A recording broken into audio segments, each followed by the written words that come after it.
couple of weeks back, I was on my soapbox about the way women answer questions, which is to say that more often than not, they don't. Today I'm on my soapbox by special request. And I'm here to talk about the way people ask questions. Because too many people ask questions with an ulterior motive and then get mad when they don't get the answer they wanted to hear. Listen, if you don't really want to hear what somebody has to say, one of my biggest peeves is finding myself in a conversation that becomes an altercation because I answered a question that was asked of me. If you often find yourself in this situation, I've got good news. You see, I've done some research, and I have identified and analyzed the top 3 personality types likely to commit this offense so that you can avoid these interactions whenever possible. Starting with number 3 on the list, this is someone who asks a question to which they don't have an answer. You know, as you do, but then doesn't let you answer the question. I'm trying to access my account online, and the email you sent me has all this information I'm supposed to enter once I've started the registration process, but I don't know how to start. I mean, what am I supposed to do? I'm happy to help, but it's quite simple, really. Do I go to your website and just sign up? Am I going to need an account number to register? I mean, I don't even have the account number because I'm not registered. Do you give me the account number? She doesn't have the answer, but instead of letting the person who has the answer give the answer, she feels the need to guess what that might be, like she's on some sort of game show. Well, actually, you don't need the account number. You'll have access to that once you complete registration. And But how do I do that? Do I go back to the enrollment location? Do they need my social security number, or do I give it to you? I'm not giving you my social. Show me social security number. You don't have to give me your social. What do you need? My email address? Wait, you have my email address. That's how I got the registration email. Or maybe you don't. Wait, do you have some sort of third-party thing that sends me the registration email? Does it share that information with you or your company for security reasons? So you can't even help. I mean, how can you help, right? Can you even help? Show me all that dumb shit she just said. You got 2 strikes on the board, sweetheart. The good news is there's nothing at stake. You don't have to guess. You don't even win anything if you do. There's no money. You don't win a cruise. You get nothing. So really all you have to do is stop making noise with your face hole long enough to get an answer from the person who has one. I mean, what am The I... link in the email that says click here to get started. Click there to get started. Number 2 on the list. Now this one has an answer in mind and won't be satisfied until your answer is her answer. Luckily for you, she intends to help you get there. What do you want to drink with dinner? I don't know. I'll probably have a beer. You don't think we should have wine? I was thinking wine.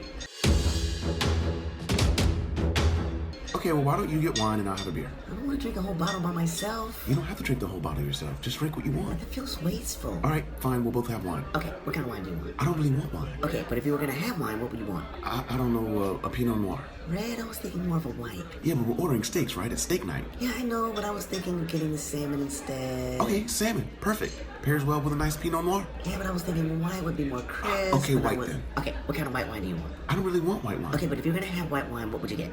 I guess a Pinot Grigio? I was thinking more like Chardonnay. What are you asking me for? Now before we reveal number 1 on the list, let's go over a few honorable mentions. There's this guy. Hey, what you doing tomorrow? I don't know, man. What's up? Nothing, I was just gonna see if you'd be interested in going somewhere, chilling. What'd you have in mind? You know what? Don't even worry about it.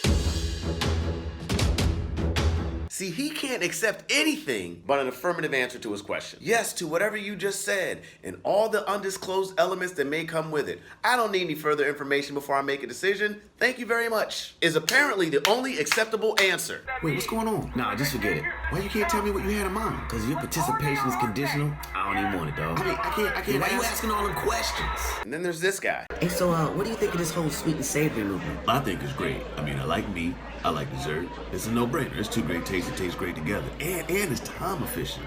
You can shave a good 10-15 minutes off your mealtime by fusing these 2 together while still satisfying the cravings on both sides of the scale. I love this plan. I'm excited to be a part of it. I think the fusion was long overdue. Really? That's how you feel? Now the debater didn't want to hear your opinion. He just wanted to hear his opinion from another source. These 2 flavors don't belong together, man. It's not right. It's not healthy. I mean, well, sure, but it's an indulgence, right? Which typically isn't healthy. And more often than not, the 2 elements by themselves aren't healthy when you consider the way we consume them. And when you So you just gonna eat a bacon-wrapped ice cream cone? Just maple glazed bacon wrapped around a scoop of vanilla and a waffle cone. That's what you do in front of the children? You know what? That sounds amazing. I mean, that's breakfast in your hand. In your hand, though. with a little treat on top of that. I mean, you got the ice cream. It's not right. And now, number 1 on the list, this is someone who asks you a question as a preface to a conversation they want to have. Hey, baby, how was your day? It was crazy. A lot of heads rolled today. Oh, no, that sounds awful. Yeah, we ended up having to push our launch date back. Why? Well, marketing sent a bunch of material to our partners in the UK that got corrupted, so they couldn't use the files. And to make matters That's crazy. That's just like what happened to me today. Now, you thought the words, "How was your day?" meant, "How was your day, jackass?" She didn't want to hear about what was going on with you. She had a conversation all mapped out for which your participation is hardly necessary. She just needs a body in the room, preferably a quiet one with ears. For those of you who struggle with this, let's take a look at this scenario again with a little assistance from our interpreter. Hey, baby, how was your day? It was crazy. A lot of heads rolled today. Oh, no, that sounds awful. Yeah, we ended up having to push our launch date back. Why? Well, marketing sent a bunch of material to our partners in the UK that got corrupted, so they couldn't use the files. And to make matters That's crazy. That's just like what happened to me today. Now, it's important to understand that everyone has a different threshold when it comes to how long they can keep that story at bay while pretending to listen to your answer to their original question. Especially when the interaction isn't exactly this. Hey, baby, how was your day? Please say all of the things you've been saving up for the moment I walk through the door. So for those of you who have found yourself on the receiving end of this behavior, I hope this clears things up. And as for those of you who find yourselves in one of the categories earlier described, listen up. To the contestant, shut up! You asked a question because you needed information. All you have to do is shut your yap long enough to get the answer. That's how it works, sweetheart. You don't have to guess. To the tour guide, if you want something, say it. Hey, I want this thing, and it'd be nice if you wanted it too. But in the event that you don't, please know that I don't give a shit, and that your inclusion in the decision-making process is not a necessity, it's a courtesy. Just say that, and accept what comes of it. Don't ask me what I want only to lure me through this maze of multiple choice questions so that we can eventually arrive at this false mutual agreement. Have the balls to be as selfish on the surface as you are deep down so that we can get on with our day. And lastly, to the storyteller, don't open up with this false interest in me and my day as some sort of precursor to what I already know was gonna be a horrific story. Yeah, we love you ladies, but your stories suck. Just come out with it. I have a story I want to tell you. There's not much substance to it. I could probably cover the whole thing in about 2 minutes,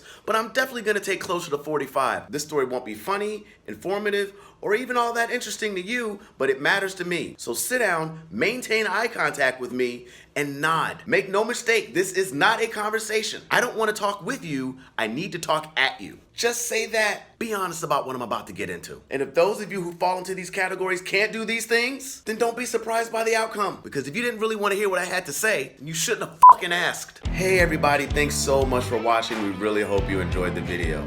If you did, it'd be really awesome if you gave it a thumbs up. And subscribe to the channel if you haven't already. Don't forget to check in on Instagram and Twitter for more laughs throughout the week. And make sure you tune in right here every Sunday for more videos like this one. Been an awesome audience. Thanks for coming out to the show.